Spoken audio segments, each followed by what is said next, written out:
Na semana passada, o Banco Central cortou a taxa Selic em 0,5%. Agora, a taxa anual foi para 13,25%.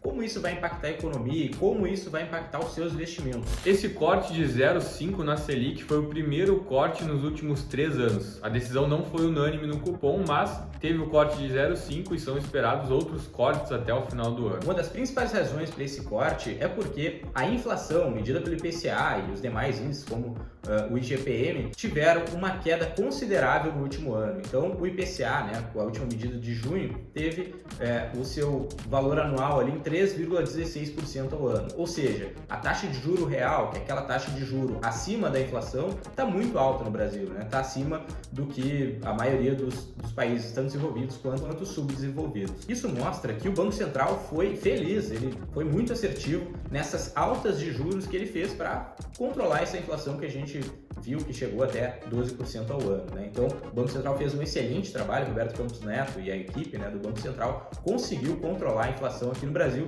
diferentemente de outros países, como a gente vai falar na sequência. Ainda sobre o IPCA, então quando a gente olha para o relatório Focus, vem tendo uma queda constante nas projeções de IPCA e a expectativa atual é fechar o ano de 2023 com o IPCA acumulado próximo de 4,8, Quando uns meses atrás essa projeção estava em 5, um pouco mais do que 5% era a expectativa. Então, como o Gustavo comentou, teve esse controle e agora a projeção para o final do ano já está na casa do 4,8 mais ou menos. Outra questão que contribuiu muito para essa queda na taxa de juros aqui no Brasil é a expectativa em relação ao arcabouço fiscal. Então, o arcabouço fiscal ele foi votado já em primeira fase no Congresso e ele sinalizou que o governo vai tentar manter um déficit controlado, ou seja, não vai gastar mais do que ele está arrecadando. Lógico, o arcabouço fiscal pode resultar no aumento de impostos, assim como a reforma tributária, mas essa votação que teve no Congresso passou um bom sinal para o mercado e isso melhorou as expectativas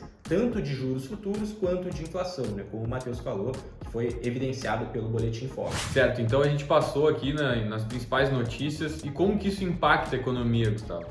Bom, vamos lá. Então, o primeiro ponto que a taxa de juro vai resultar na economia é o aumento do crédito, não necessariamente com essa baixa de 0,5, mas todo o ciclo de baixas que a gente deve ver até o fim do ano e durante todo o ano que vem.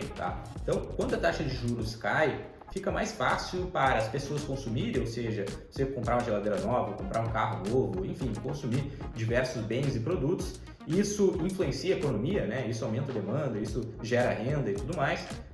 O crédito também fica mais barato para as empresas fazerem investimentos, Matheus? Então as empresas acabam investindo em novos projetos, comprando máquinas, contratando pessoas. Então, além do crescimento econômico que a gente deve ver, por conta da demanda e do investimento das empresas, a gente vai ver também, obviamente, um aumento do emprego, da taxa de emprego aqui no Brasil. Com certeza, Gustavo, porque agora, como a gente está vendo essa baixa aí da taxa Selic, muitos investidores até agora estavam mantendo 100% dos seus recursos no mercado financeiro, no banco, e agora com a queda da taxa de juros, aumenta o apetite para investimentos no mercado real, na economia real. Então, com certeza vai ser positivo para a economia ao longo do tempo.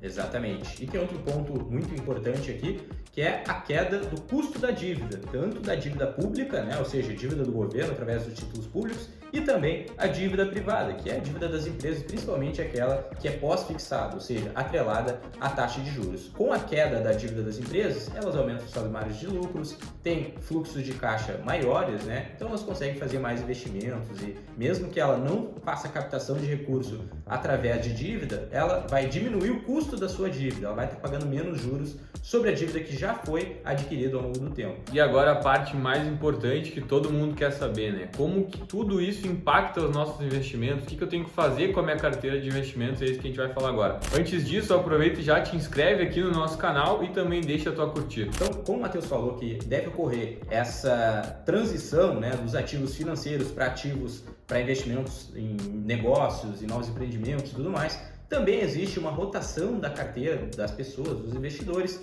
de renda fixa, por exemplo, do pós-fixado, para ativos de risco. Isso beneficia, além, obviamente, das empresas que estão diminuindo sua dívida, de ter acesso a um crédito mais barato, a gente vê uma demanda maior que vai melhorar o resultado das empresas, essa demanda por ativos de risco, ou seja, ativos de renda variável, tende a impulsionar, né, a aumentar o preço das ações, ou seja, é uma boa oportunidade. Geralmente, quando a gente vê os juros caindo, as ações, né, os índices acionários estão subindo, né, tem esse movimento inverso. Sim, com certeza. E a gente já vem vendo esse efeito no Ibovespa, né? Então, trazendo alguns dados aqui, quando a gente olha para o Ibov, em 2023 ele já está com uma alta de 11%, o IFIX também aí de 11,5%. Então, os ativos de risco já começaram a apresentar alguns sinais de recuperação e pode ser que com contínuos cortes na Selic isso aconteça ainda mais, né, Gustavo?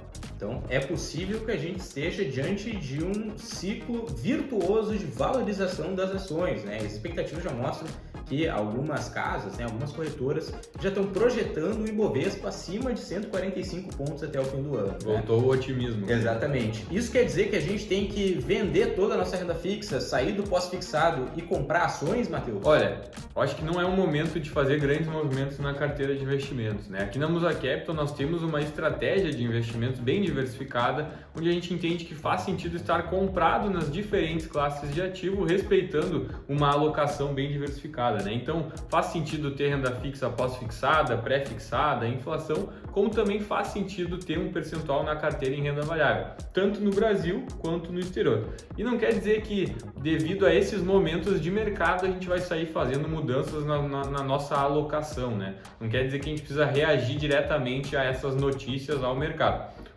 As nossas carteiras, as nossas estratégias que a gente vem aplicando aqui com os nossos clientes, vem tendo resultados muito interessantes. Nesse ano e nos últimos 2 anos nós temos resultados acima do CDI, acima do Ibovespa, sem ficar fazendo movimentação com base nessas notícias do mercado, né, Gustavo? Exatamente, isso porque o mercado varia e varia muito. Assim como as expectativas melhoraram muito de um mês para o outro, elas podem piorar por conta de uma questão política, por conta de uma escalada na guerra da Ucrânia, por exemplo, ou alguma questão nos Estados Unidos, na Europa, na China e tudo mais, a volta da pandemia ou outro caso assim, e a gente vê o nosso índice ir de volta aos 100 mil pontos, né? Então, esse momento de otimismo do mercado geralmente é quando os investidores tomam decisões erradas, alocam mais do que deveriam alocar em renda variável, né, em ativos de risco, e acabam perdendo seu dinheiro quando existe, né, quando ocorre uma correção. Então aqui, como o Matheus falou, a gente gosta de manter as nossas carteiras alocadas durante todo o momento, certo? Então a gente não vai aumentar a exposição em determinada classe de ativo por conta de expectativas. Se tu quer conhecer melhor as nossas estratégias, as nossas carteiras recomendadas, o nosso serviço de consultoria de investimentos personalizada, entre em contato com a gente pelos links aqui na descrição, que alguém do nosso time vai entrar em contato contigo. Muito bom, então agora vamos entrar no cenário internacional, começando falando de Estados Unidos, que teve seu rating de crédito, seu score de crédito rebaixado pela Fitch, né? Os Estados Unidos foi de AAA, ou seja, 3As, que é a melhor pontuação de crédito dentro do mercado financeiro, para 2As, né? Teve um rebaixamento. Isso ocorreu porque, assim como no Brasil existe essa preocupação em relação ao fiscal, ou seja, aos gastos do governo, nos Estados Unidos ocorre da mesma forma. Então, por conta da pandemia, o governo americano gastou demais, imprimiu moeda de certa forma, né? Gerou crédito fácil ali para muitas pessoas, entregou dinheiro para as pessoas e aumentou muito a sua dívida. Inclusive, teve que renegociar o teto da dívida ali no mês de maio. Então, essas questões, né? E comparando os Estados Unidos com outros países desenvolvidos, fez a Fitch rebaixar o score de crédito dos Estados Unidos. Isso não quer dizer que vai ter um default de crédito, ou seja, que os Estados Unidos não vai pagar a sua dívida, mas que a situação financeira do país, né, das contas públicas do país, não está tão boa como era há 1 ano, 2 anos atrás, certo? Quem diria, né, Gustavo? Essa aí a gente não esperava. Essa aí era inesperada, totalmente. Então, o ativo livre de risco, que é o título público americano, talvez não seja mais o ativo livre de risco mundial, né? Porque, afinal, ele teve seu rebaixamento aí de AAA para 2As. Além disso, nos Estados Unidos, o Fed voltou a aumentar a taxa de juros lá fora, né? E agora chegou até 5,5% e pode ser que ainda tenha novos aumentos. Enquanto aqui a gente está no ciclo de queda, iniciou o ciclo de queda dos juros, os Estados Unidos ainda está no ciclo de alta. Isso porque, mesmo com os aumentos que tiveram na taxa de juros americana, A economia americana continua muito aquecida, o desemprego continua baixo, a demanda continua elevada, e isso faz com que o preço dos bens de consumo, bens de investimento e tudo mais, eles continuem elevados, ou seja, a inflação não está controlada nos Estados Unidos ainda. E isso fez o Fed, né, o Banco Central americano, aumentar as taxas de juros mais uma vez. Assim como nos Estados Unidos, a Europa, o Banco Central Europeu, que cuida da zona do euro basicamente, também aumentou sua taxa de juros em 0,25%.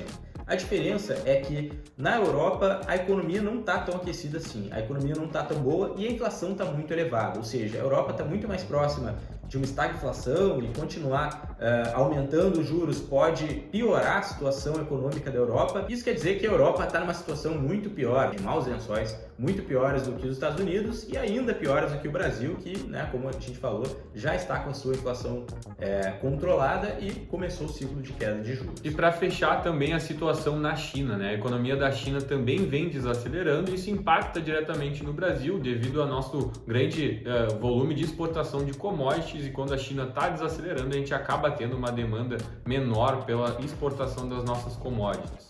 Lembrando que commodities são os principais ativos que a gente exporta aqui no Brasil. Então, o minério de ferro, a soja, o milho, a carne, tanto de gado quanto de porco e frango. Então, um dos maiores consumidores, na verdade, o maior consumidor que nós temos de commodities aqui no Brasil, né, para quem a gente mais exporta, são, né, os chineses. Então por hoje era isso, fizemos um apanhado geral das principais notícias de julho, iniciozinho de agosto em relação ao cenário econômico e também o impacto que pode ter no mercado financeiro. Esse é um quadro que vai se tornar mensal aqui no canal da Musa Capital, então fique ligado que sempre na primeira semana de cada mês nós faremos o apanhado aí das principais notícias, né, do mês anterior e tudo que impacta aí tanto a economia quanto os seus investimentos. E agradecer também o Matheus pela participação no nosso quadro aqui hoje. Valeu, pessoal. Até a próxima. Até a próxima, pessoal.